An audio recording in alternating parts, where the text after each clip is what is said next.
बिस्मिल्लाहिर्रहमानिर्रहीम। अस्सलाम वालेकुम नाज़रीन। मैं वां नासर महमूद नासर सन्यासी यूट्यूब चैनल तो मुखातब हाँ। लो जी, सन्यासी टोटके लैके तुहाडी खिदमत विच हाज़र होईदा। अज दा सन्यासी टोटका उन्हां भैणां भाईयां वास्ते वे किन्हां दे कम करदिआं हत्थ पैर पिन्नियां सुन्न हो जांदियां, जां नमाज वास्ते खड़ियां हुंदिआं पैर सुन्न हो जांदे। लो जी, कोई लम्मा चौड़ा कम नहीं, बहुत ही छोटा जिहा काम है। ये तुसीं कर लो। इस तो बाद कईयां बीबियां दी रोटी पकांदिआं होइआं भी हत्थ सौ जांदा। ये कोई बड़ी वड्डी बीमारी नहीं, ना इस तो परेशान होना। असीं सौखे सौखे टोटके दस्सी दे ने भी हर बंदा हर इंसान अरमान सकून दे नाल कर ले। लो जी, पहलू असीं इस टॉपिक ते गल करने आ भी ये मसला हुंदा क्यों है।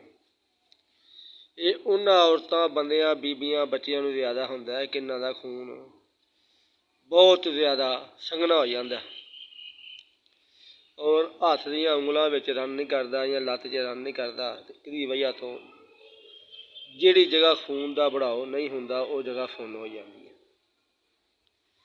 तो नाज़रीन, बगैर टाइम ज़ाया कीतिआं चलने अपने मौजू तरफ। तो नाज़रीन, इहदा सब तो वधिया किहड़ा हल है, मुकम्मल तौर ते चिकनाई वालियां चीज़ां ते परहेज़ है। हर किस्म दी चिकनाई वाली चीज़, चाहे वो तलिया होया परौंठा होए, नान पकौड़े होन, जां तली होई फ्राई मुर्गी होए, जां फ्राई मच्छी होए, चाहे किसी भी किस्म का गोश्त होए, उस ते पाबंदी है। वो ते टोटका बहुत ही आसान है। 2 कप सादा पानी उबाल लो। 2 कप सादा पानी उबाल लो अच्छे तरीके नाल।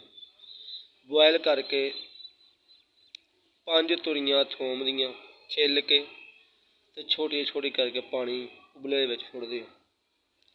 और सुੱਟਣੀਆਂ उस वक्त ने जिस वक्त तुसीं पानी उबाल के गिलास च पा लैना।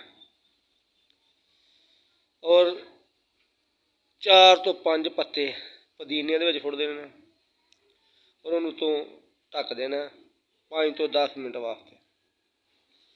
10 मिनट तो बाद जितने भी अज़ा पुदीने और थोम दे होणगे वो पानी च चले जाणगे। लो जी, इस काम नूं तुहां दिहाड़ी च 2 बार करना। हाई ब्लड प्रेशर बंदा भी लै सकदा, शुगर दा मरीज़ भी लै सकदा, हर मर्ज़ दा बंदा लै सकदा है। पर किहड़े बंदे नूं पसाने दे विच रेशा होवे जां पेशाब वाली नाली च जलन होवे, वो बंदा इहनूं नहीं लै सकदा, क्योंकि ਉਹਦਾ ਇਹਨੇ फायदा कोई नहीं करना, उस बंदे का नुकसान करेगा। बकाया हर किस्म की औरत बच्चा बूढ़ा जवान इस नुस्खे नूं इस्तेमाल कर सकता है।